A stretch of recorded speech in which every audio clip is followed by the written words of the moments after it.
Il y a donc pour vous des tapes éducatives et des claques non violentes. Je crois que c'est en effet des éléments importants qui vont nous accompagner dans la suite de cette audition. Monsieur, toujours la même méthode. Vous essayez chaque fois de reformuler de manière scandaleuse ce qu'on vous dit.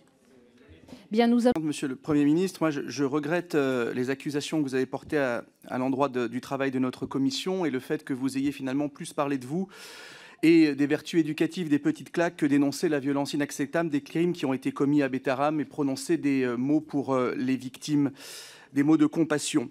Les violences faites aux enfants laissent hélas entrevoir une part de subjectivité dans la gradation et dans l'appréciation de ces violences par rapport à sa propre échelle de valeur, et je veux bien concevoir que nous n'avons pas forcément les mêmes.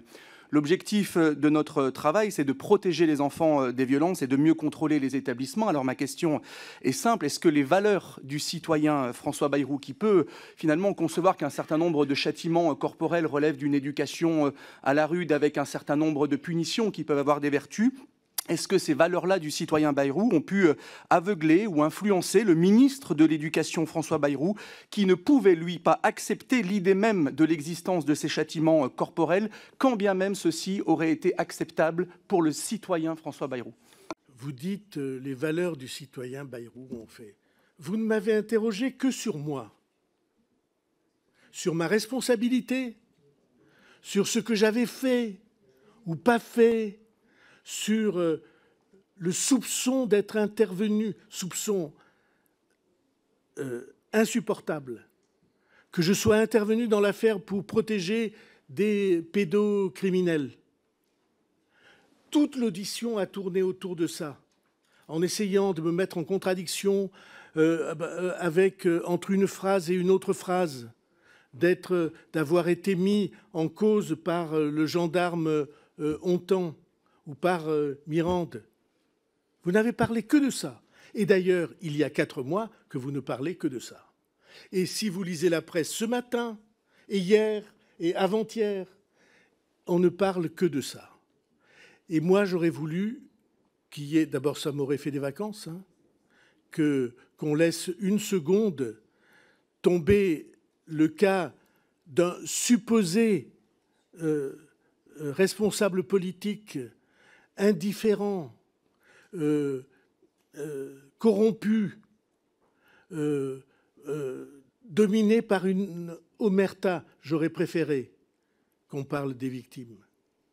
Encore une fois, dans ce système, les dernières semaines ont fait qu'il y avait des gens que j'aime beaucoup. Hein. Je connais très bien plusieurs des victimes, personnellement, et qui ne disaient rien. Et je connais un peu ma fille aussi. Et donc de tout ça, tout le monde s'en fichait. Il s'agissait d'une chose, pardon de parler un peu trivialement, il s'agissait de me coincer pour m'obliger à démissionner, entre guillemets. Ça viendra, bien sûr. Sont parvenus. Je voudrais vous interroger sur votre rapport à la violence faite aux enfants. Car chacun, je crois, garde en mémoire l'image de cette gifle que vous infligez à un enfant le 9 avril 2002 à Strasbourg lors de votre campagne présidentielle. Vous avez alors expliqué avoir eu un geste de, je vous cite, « père de famille sans gravité ». C'était sur France Inter à l'époque. Et en juillet 2023, sur LCI, en revenant sur ce moment, vous évoquez, je vous cite, Monsieur le Premier ministre, un geste éducateur. Ma question est donc la suivante. Est-ce que cette conception éducative de la gifle, dont vous paraissez encore emprunt aujourd'hui, explique votre conduite à l'époque? J'aurais une réponse un peu elliptique. Ce que vous dites, c'est n'importe quoi. Alors, il est vrai qu'à Strasbourg, en 2002, dans un moment extrêmement tendu, que je vais rappeler ici, parce que très souvent, en niant, on présente ça en riant. Je suis en campagne présidentielle, je suis avec la maire de Strasbourg de l'époque, dans une mairie annexe. Et la mairie se trouve lapidée par un petit groupe de militants islamistes. Les vitres cèdent, les pierres entrent dans la mairie. Et pourquoi ? Parce que j'ai, quelques années auparavant, interdit le voile à l'école. Puisque c'est moi qui l'ai fait précisément dans les années que nous évoquons. Et je rappelle qu'un sociologue éminent qui s'appelle Morin a, dans un livre récent, démontré ou soutenu l'idée que c'était la circulaire que j'avais prise en 1994 qui avait fait basculer la question du voile à l'école. Et donc, je suis mis en cause et la mairie est lapidée par ces militants islamistes. Nous descendons, le préfet nous demande d'évacuer la mairie, nous descendons et nous montons en voiture. Et à ce moment-là, ce petit groupe se met à éructer contre la maire de Strasbourg des propos d'une indécence sexiste telle que je ne les ai pas supportés. Je suis donc descendu et je me suis confronté à ce petit groupe en disant « Quand je suis là, on ne parle pas comme ça à une femme ». Et il y a eu un moment un peu chahuté, comme vous imaginez. Il y avait une vingtaine d'hommes.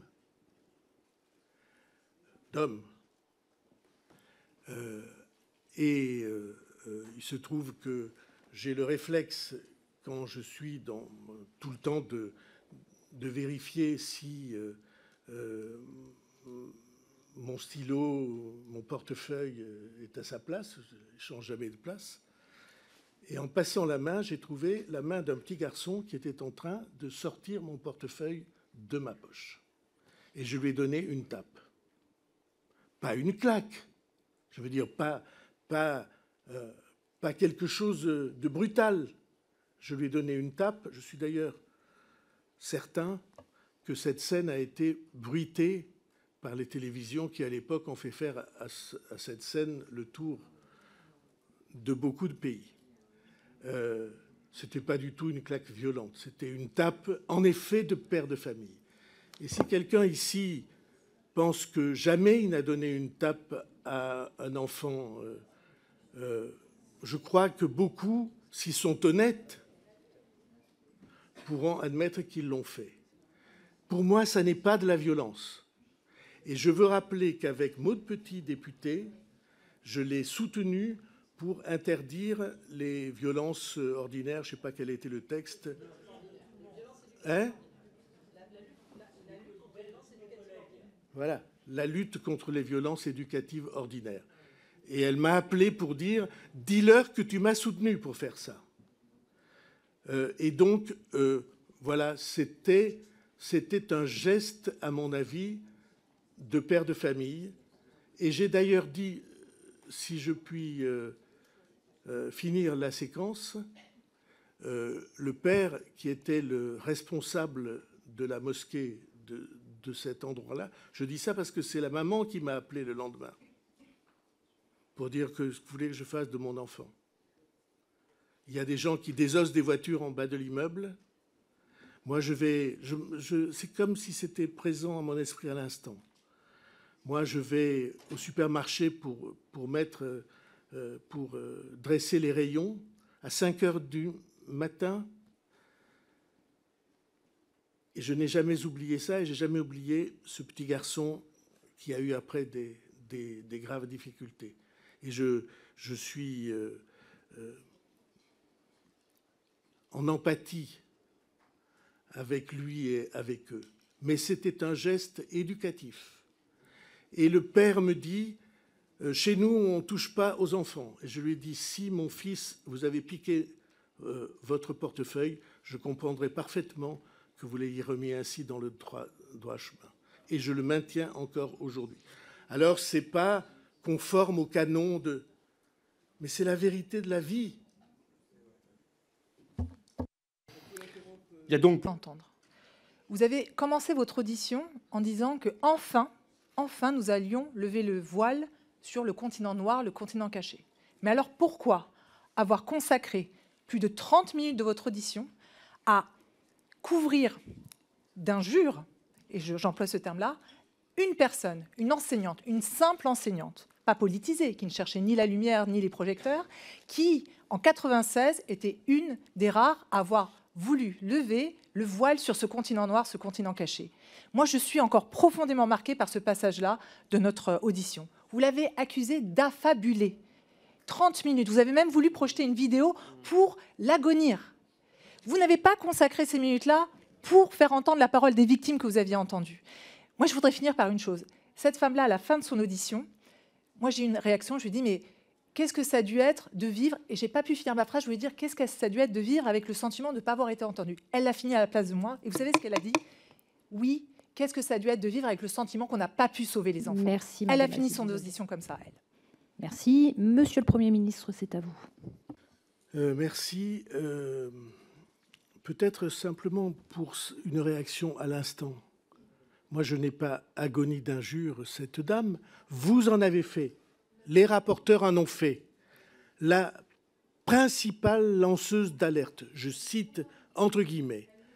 Et il se trouve que la preuve était apportée par le dossier, que ce qu'elle affirmait était non pas faux, mais pas possible.